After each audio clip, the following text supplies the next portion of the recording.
গত কয়েকদিন যাবত অনেক বেশি গরম পড়েছে। আপনাদের কার এলাকায় কি অবস্থা অবশ্যই কমেন্ট করে জানাবেন।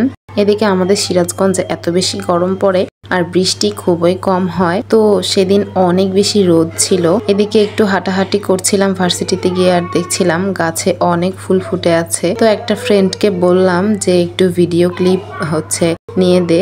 তো যাই হোক, সে এখানে ভিডিও ক্লিপ নিয়ে দিচ্ছিল। হ্যালো এভরিওয়ান, আসসালামু আলাইকুম। কেমন আছেন সবাই? আমি আলহামদুলিল্লাহ ভালো আছি।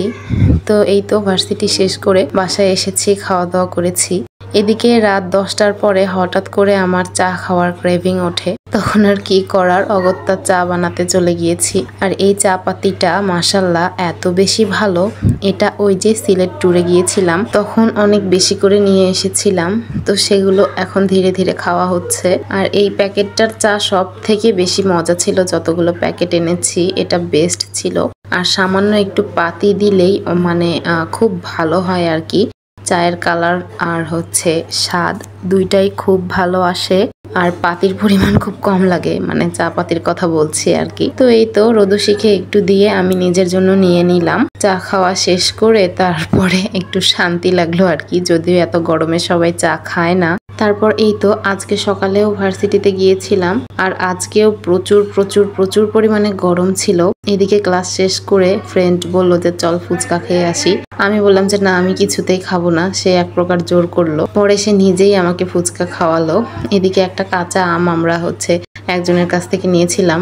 ভার্সিটির হোস্টেলের ভেতরে গাছ আছে, তো সেখান থেকে দেয়ালের বাইরে থেকে কয়েকটা স্টুডেন্ট অনেক কষ্ট করে একজনের ঘাড়ের উপর আরেকজন উঠে আম পাড়ছিল। তো আমরাও সেখানে গিয়েছি, আর আমার ফ্রেন্ডের পরিচিত ছিল বলে তাকেও একটা দিয়েছে। তারপর আমরা দুই ফ্রেন্ড মিলে বাসে বসে এটা খাচ্ছিলাম। এটার একটা খুব সুন্দর গল্প আছে, সেটা এই আমটা আমাদের ফুচকাওয়ালা মামাই কেটে দিয়েছিলেন। আর এই যে লবণ আর মরিচের চিলি ফ্লেক্স ছিল, এটা মরিচের গুঁড়া না, এটা দিয়ে একটা মিশ্রণ বানিয়ে দিয়েছিল।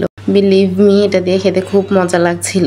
আর রেগুলার ফুচকা খাওয়ার কারণে ফুচকাওয়ালা মামা অনেক বেশি পরিচিত হয়ে গিয়েছিল। তো যাই হোক, খাওয়া দাওয়া করলাম, তারপরে বাসে করে বাড়িতে ফিরলাম, তারপরে রেস্ট নিলাম। এদিকে সন্ধ্যার সময় বাবা দই নিয়ে এসেছে 2 কেজি। এখানে একটা ছিল একদমই মিষ্টি দই, আর একটা হালকা মিষ্টি, সম্ভবত ওটা ডায়াবেটিস রোগীদের দই স্পেশাল। তো যাই হোক, এটা বাবা নিয়ে এসেছে বগুড়া থেকে।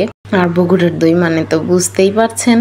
আহা, দেখে তো আমার এখনই জিভে জল চলে আসছে। এত বেশি মজা, সত্যি বলছে অনেক বেশি টেস্টি ছিল। আর দইয়ের এই স্বর, আহা, এটা দেখলে কি আর বলবো, আসলে বলার মতো কিছুই থাকে না। তারপর আর কি, এই তো ছোট্ট একটা কুটি বাটি নিয়ে এসেছি। বাটিটা অনেক কিউট ছিল, তাই না? আসলে এই বাটিটা অনেক কিউট, আর এই বাটিটা আমি অনেক ছোটবেলায় কিনেছিলাম, আর আমার অনেক পছন্দের। এটা মূলত একটা দই সেট ছিল, এই বাটিগুলো দই খাওয়ার জন্যই। তো আজকের ভিডিওটা আমি এখানেই শেষ করছি। ভালো থাকবেন সবাই, আল্লাহ হাফেজ।